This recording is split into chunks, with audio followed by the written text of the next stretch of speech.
When unboxing your TASER Bolt 2, the batteries will already be installed in the handle. To check the battery life of your weapon, ensure that no cartridges are loaded into your device. Place the weapon in a safe direction. Arm the weapon, removing the safety cap. Here you will notice that the battery status indicator is illuminating green. This means that the batteries are good to go. If this battery status indicator is illuminating yellow, this means I need to start thinking about changing my battery. If this battery status indicator is illuminating red, I definitely need to change my batteries. If we need to replace our batteries, place the weapon on safe, place the safety cap back on your weapon, and again, ensuring that this weapon is safe.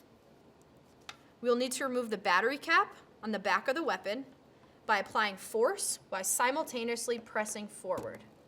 This will pop the battery cap off of the weapon.